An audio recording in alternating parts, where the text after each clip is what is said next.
नमस्कार दोस्तों, आपके अपने चैनल हमारे संस्कार में आपका बहुत बहुत स्वागत है। आज हम आपके लिए लेकर आए हैं सूर्य देव की कथा। रविवार का दिन सूर्य भगवान को समर्पित होता है, इसीलिए आज के इस कथा का आगाज हम करते हैं सूर्य गायत्री मंत्र से, जो कि इस प्रकार है। ओम आदित्याय विद्महे दिवाकराय धीमहि तन्नो सूर्यः प्रचोदयात्। अर्थात, हे सूर्य देवता, मैं आपको प्रणाम करता हूँ या करती हूँ। हमें आपके ज्ञान से रोशन करें और आपके प्रकाश के समान ही मेरे जीवन को प्रकाशित करें। अगर इस मंत्र को सही तरह से उच्चारित किया जाए, यानी कि इसका उच्चारण सही ढंग से किया जाए और साधना को नियमित रूप से करें, ताकि आप सूर्य देवता की कृपा और शक्ति को प्राप्त कर सकें। अगर आप हमारे चैनल पर नए हैं और अभी तक आपने चैनल को सब्सक्राइब नहीं किया है, तो आप सभी से निवेदन है, प्लीज़ हमारे चैनल को सब्सक्राइब करें, वीडियो को लाइक करें, ज़्यादा से ज़्यादा शेयर करें, ताकि इस कथा के श्रवण का लाभ और लोगों को भी मिल सके। बेल आइकन को दबाना ना भूलें, ताकि हमारी आगे आने वाली वीडियो की जानकारी आपको नोटिफिकेशन के जरिए मिल जाया करे। आपका छोटा सा प्रयास हमारे लिए काफ़ी मददगार साबित होता है। आपको तो बहुत कम समय लगता है। कमेंट्स बॉक्स में जय हो सूर्यदेव भगवान की, हर हर महादेव लिखना ना भूलें। स्कंद पुराण में ऐसा वर्णित है कि जो मनुष्य विष्णु, शिव, दुर्गा, सूर्य और श्री गणेश जी, इन पांचों देवी देवताओं की आराधना करता है, उसे किसी भी प्रकार से किसी भी चीज़ का भय नहीं होता और स्वतः ही वह स्वर्ग का अधिकारी बन जाता है, अपार धन दौलत का स्वामी बनता है और संतान सुख से मालामाल होता है। तो आज हम आपको उन्हीं पांचों देवी देवताओं में से दो प्रमुख देवताओं की कथा का रसपान करवा रहे हैं, जिसमें से एक सूर्य भगवान की कथा है, जो कि मनुष्यों के जीवन में ऊर्जा देने वाले, सौभाग्य आरोग्य के देवता माने जाते हैं, और दूसरी जगत के पालन करता, धन लक्ष्मी सुख सफलता समृद्धि देने वाले प्रभु श्री विष्णु की परम आनंद देने वाली और मंगलमयी कथा सुनाने जा रहे हैं। प्राचीन काल की बात है, एक गांव में एक ब्राह्मण रहता था। वह सूर्य भगवान का बड़ा ही भक्त था। वह हर रोज सुबह सूर्य उदय से पूर्व उठकर नहाता धोता और सूर्य भगवान की कहानी कहता था, सुनता था, और जो भी उस समय जागते हुए होते थे उन्हें सुनाता भी था, और फिर बाद में उन्हें अर्घ्य देता था। इन सब में उसे देर हो जाया करती थी और वह ज़्यादा काम नहीं कर पाता था, जिस कारण से उसे अपनी पत्नी की डांट भी सुननी पड़ती थी और उसके ताने भी सहन करने पड़ते थे, और समाज वाले भी उसे निकम्मा कहा करते थे। एक दिन इन सभी चीज़ों से परेशान होकर वह ब्राह्मण बाजार से पूजन की सामग्री लेकर जंगल में चला गया। वहाँ एक सूखी नदी के किनारे एक सूखे पीपल का पेड़ था, जहाँ बैठकर वह ब्राह्मण सूर्य भगवान की कथा पढ़ने लगा, उनकी पूजा करने लगा। उस नदी में एक जगह थोड़ा सा जल था, उसमें से जल लेकर वह सूर्य भगवान को समर्पित कर देता है। जैसे ही उसके द्वारा चढ़ाया गया जल नदी और पीपल के पेड़ पर गिरता है, वैसे ही नदी साफ पानी से भर जाती है और पीपल का पेड़ हरा भरा हो जाता है। तभी सूर्य भगवान उस नदी के जल में प्रकट होकर उसको कहते हैं कि हे ब्राह्मण, मांग क्या मांगता है, जो भी तेरी इच्छा है आज मैं वही वर तुझे दूंगा। ब्राह्मण ने यह सुनकर सोचा कि यह आवाज़ किसी भूत प्रेत की तो नहीं है। यह सोचकर ब्राह्मण वहां से भाग पड़ा। तब वह घर आकर उसने सारी बातें अपनी पत्नी को बतलाई। तब उसकी पत्नी समझ गई कि सूर्य भगवान ने इन्हें दर्शन दिए हैं। ब्राह्मण की पत्नी उसे समझाती है और कहती है, सूर्य भगवान आपसे प्रसन्न होकर आपको वरदान देना चाहते हैं, तभी तो वे प्रकट होकर तुमसे कुछ मांगने के लिए बोल रहे थे। तब ब्राह्मण अपनी पत्नी से कहता है, मैं वरदान में क्या मांगू, बताओ। उसकी पत्नी ने कहा कि कम शब्दों में जितना ज़्यादा हो सके उतना मांग लो, और ब्राह्मण को सूर्य भगवान से यह मांगने के लिए कहती है कि अपने महल के अंदर सोने के पालने में पोते को नौकरों चाकरों से खिलाते हुए अपनी आंखों से देख पाऊं। अब वह ब्राह्मण उसी जंगल में फिर से जाता है। वह जंगल में जाता है और सूर्य भगवान की कहानी कहता है। तभी भगवान सूर्य फिर से प्रकट होते हैं, ब्राह्मण से वरदान मांगने को दोबारा कहते हैं। तब ब्राह्मण अपनी पत्नी के द्वारा बताए गए शब्दों को सूर्य भगवान के सामने दोहरा देता है और कहता है, मेरे सोने के महल में सोने के पालने में पर पोते को दासियों द्वारा खिलाते हुए अपनी आंखों से देखूं। तब पत्नी के द्वारा कही गई बातों को सुनकर सूर्य भगवान कहने लगे, देखने में तो तू बड़ा भोला भाला लगता है रे, पर एक ही बार में तूने सब कुछ मांग लिया। सूर्य भगवान ने कहा, कोई बात नहीं, मैं तुझ पर प्रसन्न हूँ, जा तेरी यह इच्छा पूर्ण होगी। ब्राह्मण जब जंगल से वापस अपने घर आया तो उसने क्या देखा कि उसकी जहाँ पर टूटी हुई झोंपड़ी थी वहाँ महल बन गया है और उस महल में दास दासियाँ आ जा रहे हैं।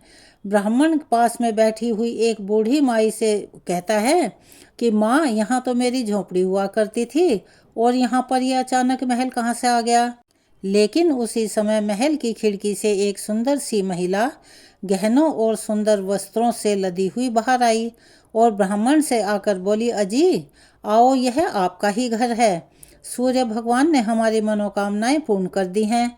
इतना सारा धन और वैभव देकर ब्राह्मण ने उस महिला से कहा, यानी कि अपनी पत्नी से कहा, इतने धन का भला हम क्या करेंगे। तब उसकी पत्नी ने कहा, धन से स्वामी क्या नहीं हो सकता, दान पुण्य यज्ञ होम करेंगे। फिर ब्राह्मण ने अपने धन का इस्तेमाल पूजा पाठ और पुण्य कार्यों में किया। अब सभी गांव वाले राजा की जगह उस ब्राह्मण का गुणगान करने लगे। राजा ने यह सब सुनकर ब्राह्मण को अपने महल में बुलवाया और पूछा, कल तक तो आपको खाने के लिए खाना भी पर्याप्त नहीं होता था, इतना धन भला कहाँ से आ गया, कहाँ से चोरी की, कहाँ से डाका डाला। ब्राह्मण ने कहा, यह सब तो सूर्य भगवान की कृपा और उनकी कहानी कहने सुनने का फल है। उस राजा का भी कोई पुत्र नहीं था, उसने सूर्य भगवान की पूजा आराधना शुरू कर दी और उनकी कथा कहानी भी कहने सुनने लगा। और इस प्रकार सूर्य भगवान ने राजा को एक सुंदर सा पुत्र रत्न दे दिया और उसका परिवार सुख से भर गया। तो चलिए एक बार प्यार से बोलिए, सूर्य भगवान की जय। हे सूर्य भगवान, अपने सभी भक्तों का कल्याण करना। ओम नमो भगवते वासुदेवाय नमः। अब हम आपको सुनाने जा रहे हैं सूर्य भगवान और बुढ़िया माई की एक अति रोचक और मनोहारी कथा। एक बुढ़िया माई थी, उनका एक बहुत ही सरल सा नियम था। प्रतिदिन रविवार को सवेरे ही स्नान आदि करके पड़ोस की गाय के गोबर से अपने घर को लिपा करती और फिर बाद में भोजन तैयार करती थी। भोजन तैयार करके भगवान को भोग लगाती थी और फिर अपने आप भोजन करती थी। ऐसा व्रत करने से उसका घर धन धान्य और आनंद से परिपूर्ण था। इस तरह कुछ ही दिन बीते थे कि उसकी पड़ोसन ने विचार किया कि यह बुढ़िया सदा मेरी गाय का गोबर ले जाती है, इसीलिए वह अपनी गाय को घर के भीतर बांधने लगी। बुढ़िया माई को गोबर नहीं मिला। उस दिन यानी कि रविवार के दिन ना तो वह अपने घर को लीप सकी और ना भोजन बना सकी, और भोजन नहीं बना तो भगवान को भोग भी नहीं लगा, और अगर भगवान को भोग नहीं लगा तो उसने भी भोजन नहीं किया।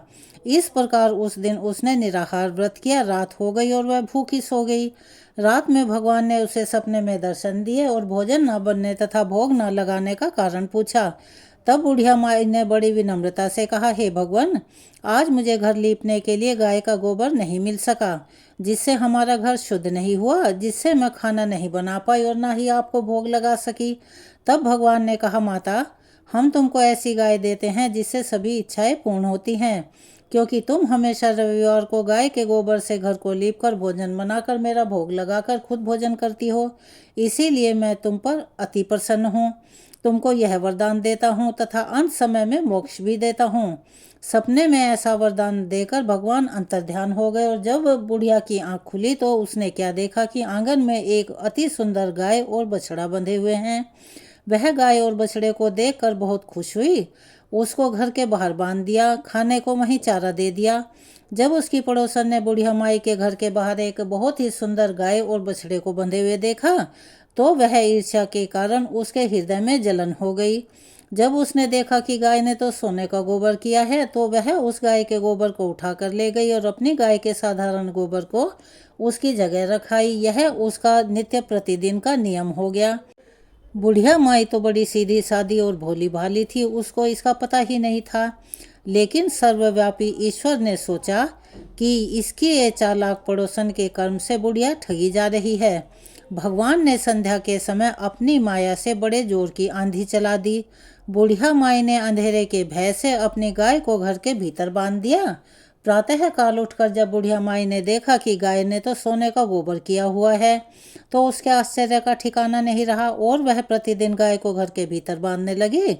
अब बुढ़िया माई की जो पड़ोसन थी उसे और भी ज़्यादा जलन होने लगी, क्योंकि उसका गोबर उठाने का दांव ही नहीं लगता था, उसे मौका ही नहीं मिलता था। तब वह और भी ज़्यादा जलन के मारे जब कुछ उपाय उसको नहीं सूझा, तो उसने उसी नगर के राजा की सभा में जाकर कहा, महाराज, मेरे पड़ोस में एक बुढ़िया के पास ऐसी गाय है जो आप जैसे राजाओं के योग्य है। वह रोज सोने का गोबर देती है। आप उस सोने से प्रजा का पालन कर सकते हैं। वह वृद्धा इतने सोने का भला क्या करेगी। महाराज राजा ने जब यह सुना तो अपने दूतों को बुढ़िया के घर गाय लाने के लिए भेज दिया और बुढ़िया प्रातः ईश्वर का भोग लगाकर भोजन ग्रहण करने ही जा रही थी कि राजा के कर्मचारी गाय को लेकर चले गए। वृद्धा उनके सामने काफी रोई, चिल्लाई, गिड़गिड़ाई, किंतु कर्मचारियों के समक्ष कोई क्या कर सकता है भला। उस दिन गाय के वियोग में बुढ़िया ना तो भोजन खा सकी और सारी रात रोती रही और परमपिता परमेश्वर से गाय को पुनः पाने के लिए प्रार्थना करती रही। उधर राजा गाय को देखकर बहुत खुश हुआ, लेकिन सुबह जैसे ही वह उठा तो उसने क्या देखा, सारा महल गोबर से भरा हुआ है। राजा यह देखकर बड़ा घबराया। अब क्या था।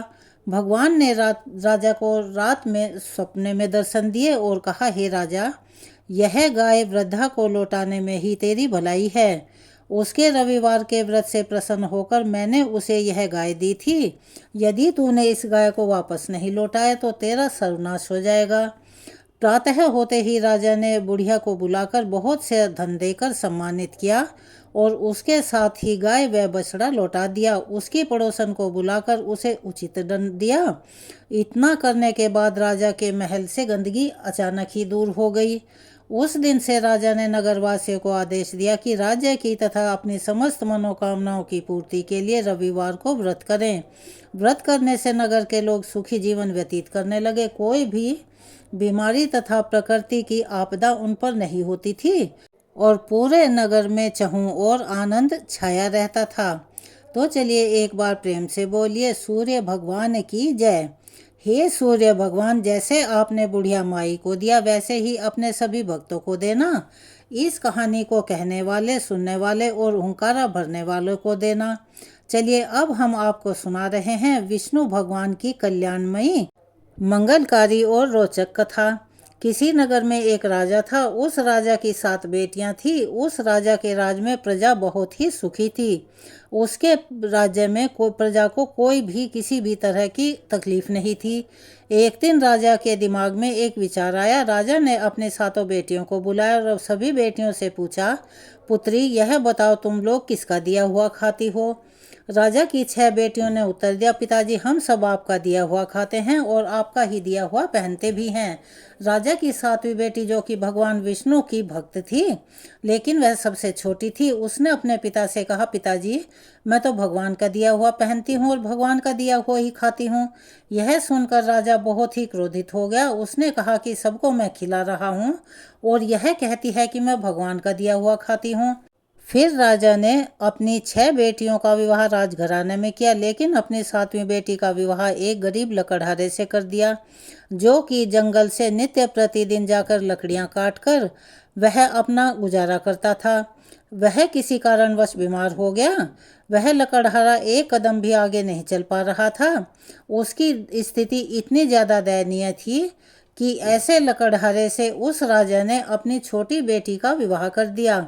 राजा ने अपनी छोटी बेटी से कहा कि तूने जो बोला था ना कि मैं भगवान का दिया हुआ खाती हूँ, मैं अब देखता हूँ, अब तू उन्हीं का दिया हुआ खा। वह लड़की भगवान विष्णु की परम भक्त थी। भगवान की इच्छा समझकर खुशी खुशी उसी गरीब लकड़हारे के साथ बड़ी खुशी से रहने लगी। वह राजा की पुत्री राजकुमारी प्रतिदिन जंगल से लकड़ियां काटकर बाजार में बेचती। उससे जो भी पैसे मिलते उन पैसों से अपने पति के लिए दवाइयाँ, खाने के लिए सामान और भगवान के पूजन के लिए सामग्री और कुछ दान के लिए बचाया करती थी। लकड़हारे की पत्नी ने उसी जंगल में एक कुटिया बना ली तथा उसी कुटिया में वे दोनों पति पत्नी रहने लगे। लकड़हारे की पत्नी बहुत ही दयावान थी। वह नित्य प्रति भगवान विष्णु का पूजन अर्चन किया करती थी और उसके साथ ही भगवान शिव की भी पूजा करती थी। उसी की कुटिया के बगल में एक नाग नागिन का जोड़ा रहता था। लकड़हारे की पत्नी सुबह एक कटोरे में दूध लेकर वहां नाग के बिल के पास रख दिया करती थी। वह नाग प्रतिदिन दूध पीता था। प्रिय भक्तगणों, इसी को कहा जाता है कि जो भी भगवान शिव की पूजा करता है और भगवान विष्णु की निंदा करता है उसे किसी भी प्रकार का सुख प्राप्त नहीं होता, और जो भक्त भगवान विष्णु की पूजा करता है और शिव की निंदा करता है तो उसे भी किसी प्रकार का सुख नहीं मिलता है, उल्टा उन्हें दुख भोगना पड़ता है। शिव और विष्णु एक दूसरे के पूरक हैं। इस बात को वह लड़की बहुत अच्छी तरह से जानती थी। वह नाग कोई मामूली नाग नहीं था, बल्कि भगवान शिव स्वरूपी इच्छाधारी नाग था। एक दिन उस नाग ने सोचा कि यह कन्या बहुत ही दयालु है तथा गरीब भी है, क्यों ना इसकी मदद करूं। एक दिन भगवान की प्रेरणा से उस नाग ने लकड़हारे की पत्नी के स्वप्न में आकर कहा कि हे पुत्री, जिस स्थान पर तुम दूध का कटोरा रखती हो वहां पर तुम गड्ढा खोदना, तुम्हें बहुत सारी अथाह संपत्ति मिलेगी। उस संपत्ति से तुम सबका भला करना, किंतु एक बात का ध्यान रखना, कोई भी व्यक्ति तुम्हारे द्वार से कभी भी भूखा ना जाए। लकड़हारे की पत्नी सुबह उठी और जिस स्थान पर वह नाग नागिन का जोड़ा रहता था उसके कुछ ही दूर पर उसने खोदना शुरू किया और उसकी तो जैसे पूरी तकदीर ही बदल गई। उसे इतना ज़्यादा धन मिला, इतना ज़्यादा सोना मिला। उस धन से उसने एक महल बनवा लिया, उसने एक पूरा नगर ही बसा लिया और प्रतिदिन वह भूखों को भोजन करवाती थी। उसका पति भी अब पूरी तरह से ठीक हो गया था। एक दिन लकड़हारे की पत्नी सबको भोजन करवा रही थी, तब उसने देखा कि पंक्ति में सबसे पीछे उसका पिता और उसकी 6 की 6 बहनें लगी हुई हैं। उसने सबको पहचान लिया और अपने पिता से पूछने लगी, पिताजी आपकी ऐसी हालत कैसे हो गई। तब पिता ने कहा, पुत्री मेरा सारा राजपाट छिन गया है और तेरी इन 6 बहनों के पतियों ने इन्हें धक्के मारकर अपने राज्य से बाहर निकाल दिया है। अब हम सब की यह दशा हो गई है कि हमें भिक्षा मांगनी पड़ रही है और भोजन पाने के लिए ही हम सब तुम्हारे दरवाजे पर लाइन में खड़े हैं। तो ऐसी परिस्थिति देखकर लकड़हारे की पत्नी ने अपने पिता अपनी 6 बहनों की मदद की। तब उसने अपने पिता से कहा, देखा पिताजी, मैंने आपको कहा था ना, हम सब भगवान का दिया हुआ खाते हैं। हम एक दूसरे को कुछ ना दे सकते हैं ना खिला सकते हैं। हम सब इस जगत के पालनकर्ता भगवान विष्णु के आश्रय पर ही जीवित हैं।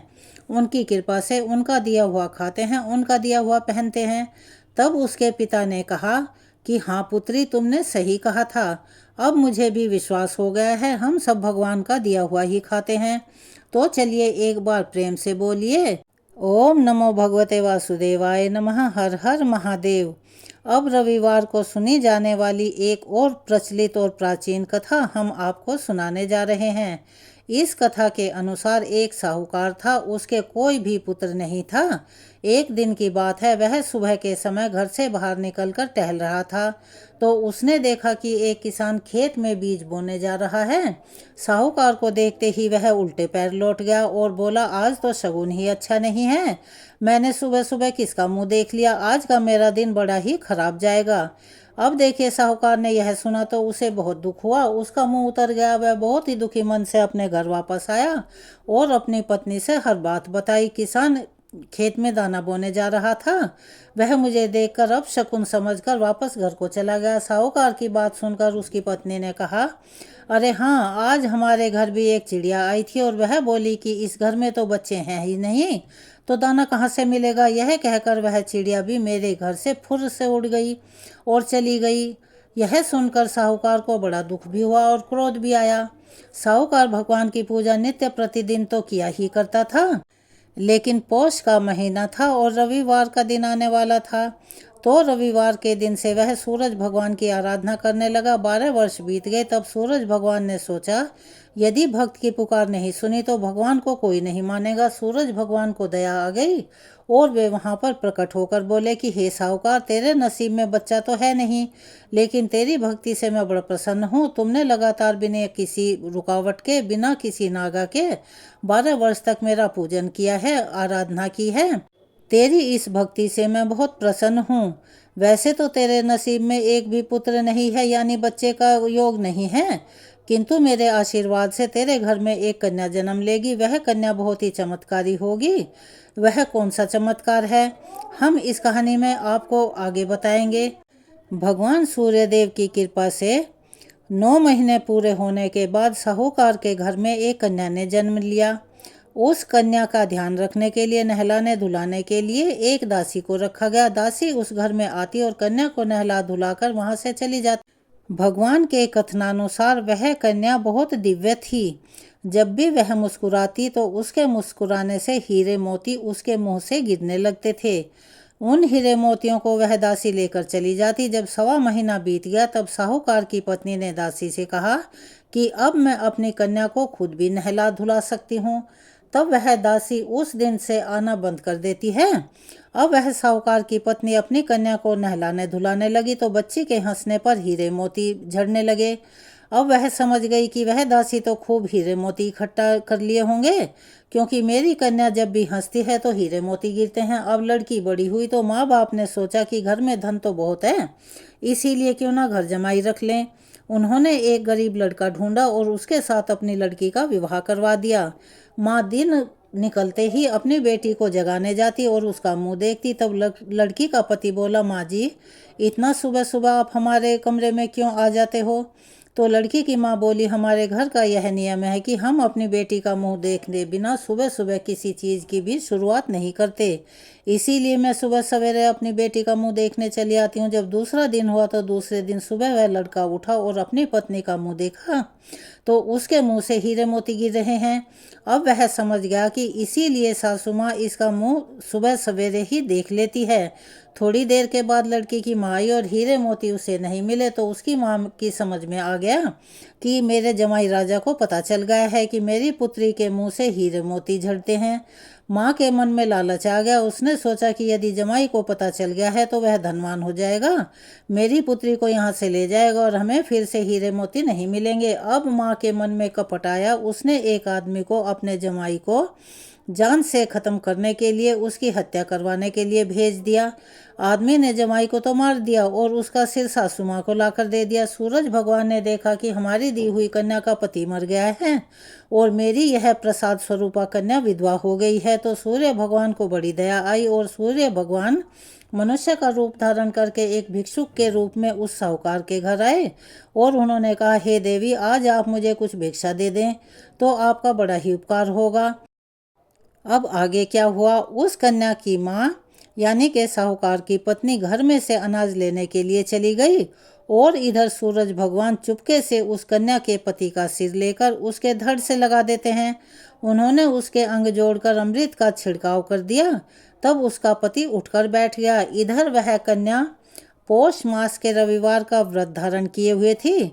घर पहुंचकर उस कन्या ने देखा कि उसका पति देर शाम को घर आया है।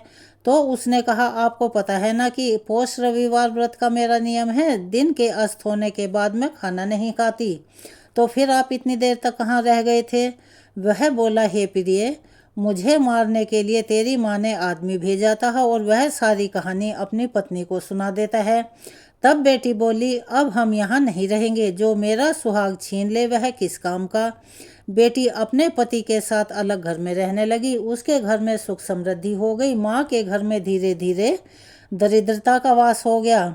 हे सूरज भगवान, जैसे आपने उस बेटी को प्रसन्न किया, उसका कल्याण किया, वैसे सबका उद्धार करना। जैसे माँ को दरिद्र बनाया वैसा किसी को मत बनाना।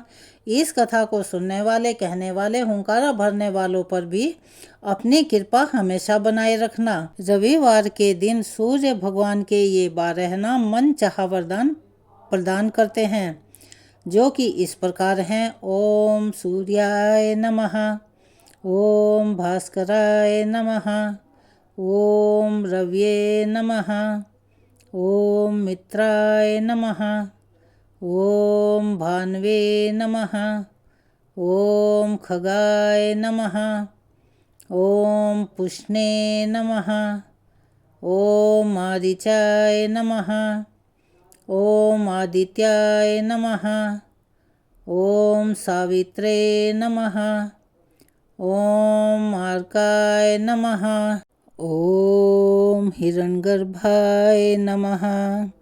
ये सूर्य भगवान के 12 नाम थे। और अब जैसा कि हम सभी जानते हैं, कोई भी कथा सुनने या पूजा करने के बाद आरती करना अनिवार्य होता है। तो चलिए हम सब मिलकर करते हैं सूर्य भगवान की आरती।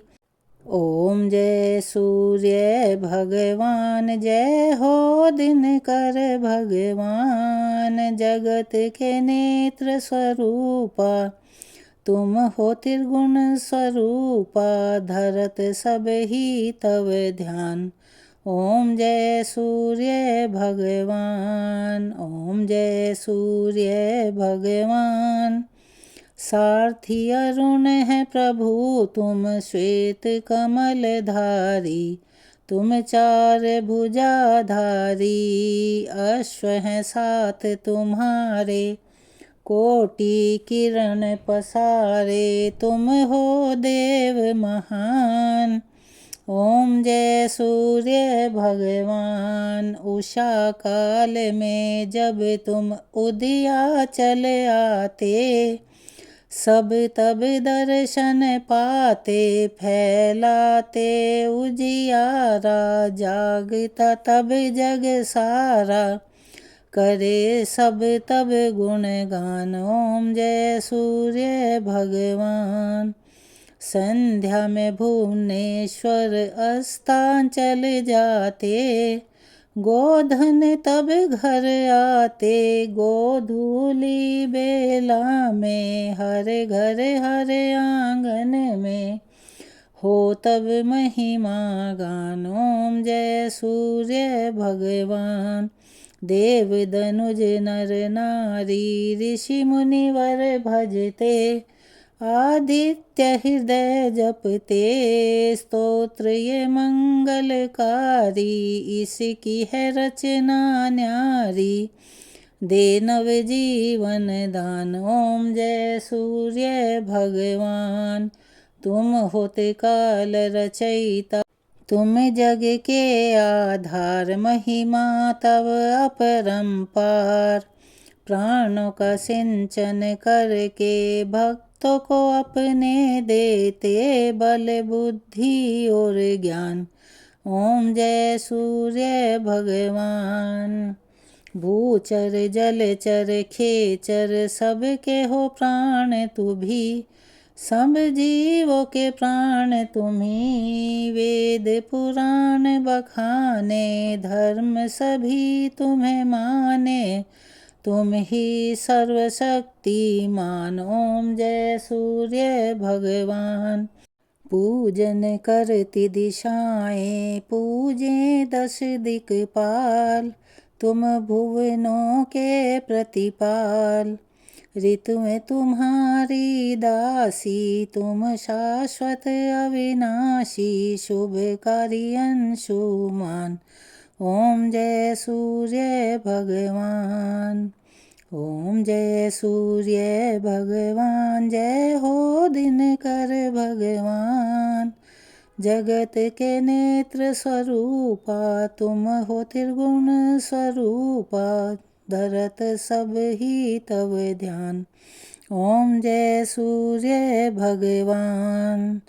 सूर्य देव की आरती यहाँ संपूर्ण होती है। अगर आप हमारे चैनल पर नए हैं, अभी तक चैनल को सब्सक्राइब नहीं किया है, तो प्लीज़ हमारे चैनल को सब्सक्राइब करें, वीडियो को लाइक करें, ज़्यादा से ज़्यादा शेयर करें, बेल आइकन को भी दबाना ना भूलें। अपना प्यार और सहयोग हमें ऐसे ही प्रदान करते रहें। धन्यवाद।